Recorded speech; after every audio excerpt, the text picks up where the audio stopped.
के अंदर एससीओ के एक रैट्स के नाम से प्लेटफॉर्म भी बना हुआ है, जिसका मतलब है रीजनल एंटी टेररिस्ट स्ट्रक्चर। तो जयशंकर साहब ने ये इशारा किया कि पहले टेररिज्म ख़त्म होना चाहिए इस खत्ते से, जो कि बहुत बड़ा कंसर्न है, क्योंकि अफगानिस्तान में stability SCO countries after the US exit ensure नहीं कर पाए। क्या जयशंकर साहब ने एससीओ कॉन्फ्रेंस में अपनी तकरीर में ऐसा कोई इशारा दिया?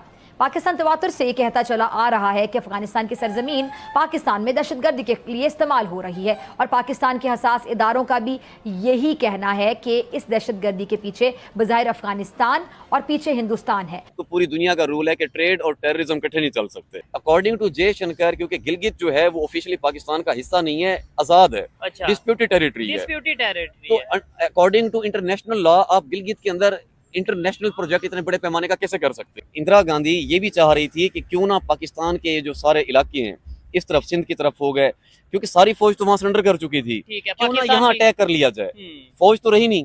तब रशिया ने उनको इन्फॉर्म किया था, रशियन इंटेलिजेंस ने इन्फॉर्म किया था, बल्कि प्राइम मिनिस्टर ने इन्फॉर्म किया था, चीजें ऑन रिकॉर्ड है कि अगर आप पाकिस्तान पे यहाँ हमला करते हैं तो ईरान के ऊपर वो जो चाबहार पोर्ट है उस खित्ते के अंदर ईरान की पूरी फौज और शिप्स रेडी हैं, वो फिर आपको अटैक करेंगे। समिट में पाकिस्तान के पॉलिटिशियन, पाकिस्तान के वजीर आजम ने कश्मीर का जिक्र क्यों नहीं किया? क्या पाकिस्तान ने कश्मीर को इंडिया के सामने बेच दिया है जो इन्होंने जिक्र नहीं किया? नमस्कार दोस्तों, आप सभी का बहुत बहुत स्वागत है पाक मीडिया कॉमेडी के एक नए वीडियो में। उम्मीद करते हैं आप सब बहुत अच्छे होंगे। दोस्तों, एससीओ समिट तो खत्म हो गया, हमारे जयशंकर जी भी वापस आ गए भारत। अब हुआ ये है कि एससीओ समिट में चाइना के पीएम भी आए थे, रशिया से 76 डेलीगेट्स पाकिस्तान गया था, लेकिन इन सब के बारे में पाकिस्तान में बात नहीं हो रहा है सिवाय हमारे विदेश मंत्री एस जयशंकर जी के अलावा। मतलब हर मेन स्ट्रीम मीडिया हो पाकिस्तान का या यूट्यूबर हो, सभी कोई हमारे विदेश मंत्री एस जयशंकर जी का ही बातें कर रहे हैं। अब हुआ ये है कि वो तो अब भारत वापस आ गए हैं, उन्होंने ट्वीट करके पाकिस्तान को थैंक यू बोला। अब उसके बाद पाकिस्तान में ये चर्चा है कि विदेश मंत्री एस जयशंकर जी पाकिस्तान आए, लेकिन कश्मीर को लेकर बातें क्यों नहीं हुआ। अब इसको लेकर पूरे पाकिस्तान में चर्चा है, और फिजा खान तो खुशी से पागल है कि अब भारत के साथ दोस्ती हो जाएगा। तो आइए देखते हैं आज का ये वीडियो। लेकिन वीडियो में आगे बढ़ने से पहले चैनल पर नए हैं तो चैनल को सब्सक्राइब कर ले, और मेरा वीडियो अच्छा लगता है तो लाइक शेयर भी कर दे। तो आइए देखते हैं आज का ये वीडियो। जयशंकर साहब की स्पीच की बात करें तो उन्होंने कांग्रेचुलेट किया पाकिस्तान को कि प्रेसिडेंसी मिली है आपको एससीओ की।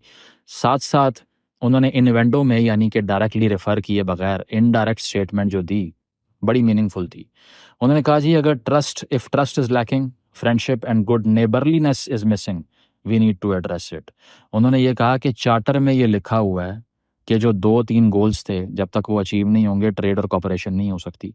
तो अगर ट्रस्ट ही नहीं होगा, अगर एतमाद ही नहीं होगा नेशंस को एक दूसरे पर, अगर फ्रेंडशिप ही दरमियान में नहीं होगी, और गुड नेबरलीनेस यानी कि आप अच्छे हमसाए नहीं बन सकते अगर, now this goes to Pakistan and China as well, तो फिर आप ये कह नहीं सकते कि कल को आपका बड़ा म्यूचुअल ग्रोथ का फ्यूचर हो सकता है। जयशंकर साहब ने ये क्लियर कर दिया that he has reservations with bilateral issues. अब इस ऑर्गेनाइजेशन के प्लेटफॉर्म पे बायलैटरल इशू रेस करना एसओपी नहीं है, इसीलिए कोई बात नहीं हुई डायरेक्टली कन्फ्रंटेशन की, लेकिन फिर भी बातों बातों में मानी खेस बात वो कर गए। इसके साथ साथ उन्होंने ये भी कहा कि हमें जो 3 ईवल्स हैं उनको काउंटर करना पड़ेगा। वो 3 ईवल्स क्या हैं?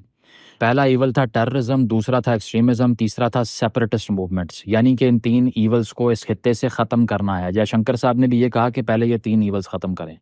फिर इसमें फ्रेमवर्क के अंदर एससीओ के एक रैट्स के नाम से प्लेटफॉर्म भी बना हुआ है, जिसका मतलब है रीजनल एंटी टेररिस्ट स्ट्रक्चर।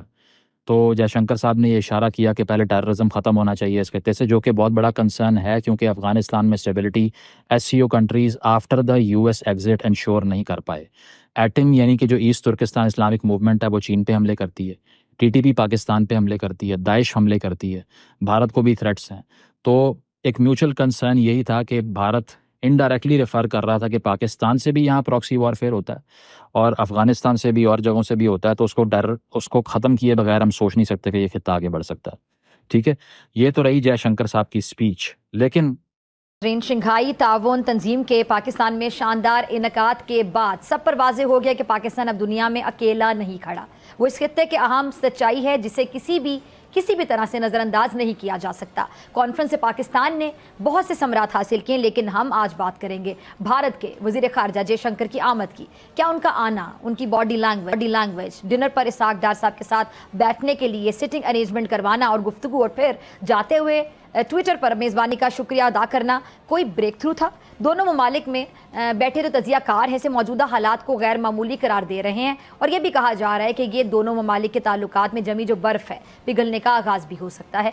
यह भी मुमकिन है कि अगले मरहले में पाकिस्तान और भारत की क्रिकेट टीमें मैदान में एक दूसरे के मद्दे मुकाबिल दिखाई दें। अगर ऐसा हुआ तो क्रिकेट डिप्लोमेसी से दोनों ममालिक के ताल्लुकात बतदरीज बेहतर हो सकते हैं। ऐसा सोचने वाले दलील के तौर पर भी कहते पाए जाते हैं कि जी मुस्लिम लीग नून की हुकूमत हमेशा भारत से बेहतर ताल्लुकात की ख्वाहिशमंद रही है, ख़्वाहां रही है, और गुज़िश्ता दिनों नवाज शरीफ साहब ने एक इंटरव्यू में इस ख्वाहिश का इजहार भी किया है।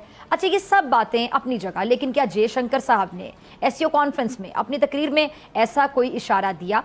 पाकिस्तान तवातुर से ये कहता चला आ रहा है कि अफगानिस्तान की सरजमीन पाकिस्तान में दहशतगर्दी के लिए इस्तेमाल हो रही है, और पाकिस्तान के हसास इदारों का भी यही कहना है कि इस दहशतगर्दी के पीछे बज़ाहिर अफगानिस्तान और पीछे हिंदुस्तान है। हसास इदारों की रिपोर्ट्स के मुताबिक अफगानिस्तान और वहाँ मौजूद जो मुसल्लह जत्थे हैं वो हदफ मिलने पर पाकिस्तान के खिलाफ मुतहरक होते हैं, और फिर भारतीय वज़ीर दाखिला अमित शाह एक इंटरव्यू में पाकिस्तान में पाकिस्तानी शहरियों को कत्ल करवाने का एतराफ़ भी कर चुके हैं। इत्तफाक से इन दिनों इस किस्म के जो इल्ज़ाम हैं उनका सामना भारत को कनाडा और अमेरिका की जानिब से भी है, और कनाडा ने अपने सिख शहरी के कत्ल पर भारत को खासे दबाव में भी ले रखा है। इस सूरत हाल के तनाजुर में हमें जयशंकर साहब की आमद, मुस्कुराहट और इसाक डार साहब से गपशप की बुनियाद पर उम्मीद रखनी चाहिए कि हाँ, दोनों मुल्कों के दरमियान बर्फ पिघल रही है और भारत भी अब पाकिस्तान से बेहतर ताल्लुकात का ख्वाहां है। जब हमारा वजीर आजम ही अपने मुल्क में नहीं रहेगा भाई, तो कैसे हमारे मुल्क में तरक्की होगी भाईजान? जब बिजनेस बाहर पड़े होंगे, जब सारा कुछ हमारा बाहर पड़ा होगा, बाहर के लोग, मैं अपनी बात बताता हूँ और रियल बात बताता हूँ, और इससे ऑडियंस भी एग्री करेंगी भाई, जब आप बाहर जाते आपका वजीर आजम एवे नहीं मिल लेते। वो जो इंटेलिजेंट होती है, कोई बूट चुकन वाली नहीं इंटेलिजेंट होती, वो यही चेक करती है कि भाई इसका पाकिस्तान में इंटरेस्ट कितना है, इसका पैसा बाहर पड़ा है, इसका बैंक बैलेंस किधर है, वो इन चीजों को चेक करके उस हिसाब से इज्जत देती है। उनको पता है ये खुद चोर है, इसने आगे क्या करना है भाई, जो अपने साथ ही नहीं, लॉयल ही नहीं है अपने मुल्क में। ताल्लुकात कैसे चाहते हो? नवाज शरीफ की बात से एग्री हो, वो कह रहे हैं पड़ोसी से ताल्लुकात कायम होने चाहिए, मोदी को इधर आना चाहिए और मैं मोदी से मिलना चाहता हूँ। सही है, मिलना चाहिए। वैसे इख्तिलाफ अच्छे हो सकते हैं, हाँ? अच्छा हो सकता है, मुल्क में बेहतरी हो सकती है। क्या हो सकती है अगर नवाज शरीफ की इस बात को सीरियसली लेते हैं तो? कश्मीर के लिए बेहतरी हो सकती है पहले। अच्छा, कश्मीर के लिए ये बेहतरी होगी जो हमारे पास है, जो कश्मीर हमारे पास है वो भी हम दे देंगे, ये बेहतरी होगी। हाँ, एक छोटी सी बात करता हूँ, किसी का दिमाग ये नहीं काम कर रहा, आज से 75 साल हो गए हैं पाकिस्तान बने। हाँ, हमारे पास 75 नहीं 78वां शुरू हो अच्छा गया। 78 साल हो गए पाकिस्तान बने, सिर्फ एक ही हमारे पास मौजूद है कि कश्मीर हाँ, पे लड़ाई बस वोटिंग के इसकी लिए। वजह आपको नहीं समझ आ रही? नहीं। अगर आज कश्मीर का इशू सोल्व हो जाए, हाँ। हुकूमत जो है उसे बजट किसने देना है दिफा के लिए? वो तो फिर आवाम की तरफ आ जाएगा। यही मसला है ना। अच्छा, ये सारा के सारा आर्मी, मतलब आप समझ रहे हो कि आवाम मिलना चाहती है, आवाम मिलना चाहती है। घर जाना है, घर जाना है या नहीं? नहीं, ट्रेड की बात करें, एजुकेशन की बात करें, आपको नहीं लगता कि थोड़ा आप जो आपका डिफेंस है ना, हाँ, डिफेंस के लिए आपको रिस्क लेना पड़ेगा। आप कौन को एजुकेशन दें, जब तक आप एजुकेशन नहीं प्रमोट करेंगे उस वक्त तक किसी चीज़ का सोल्यूशन नहीं है। तो ये था आज का वीडियो। आज के वीडियो के बारे में आप क्या सोचते हैं, अपनी राय कमेंट में जरूर दें, और फिजा खान के बारे में आप क्या सोचते हैं जरूर कमेंट करके बताएं। और वीडियो अच्छा लगता है तो लाइक शेयर कर दे, चैनल पर नए हैं तो चैनल को सब्सक्राइब भी कर ले और बेल आइकॉन भी प्रेस करें ताकि लेटेस्ट वीडियो का नोटिफिकेशन आपको सबसे पहले मिले। तो फिर आपसे मिलता है अगले वीडियो में, अपना ख्याल रखें। जय हिंद, जय भारत।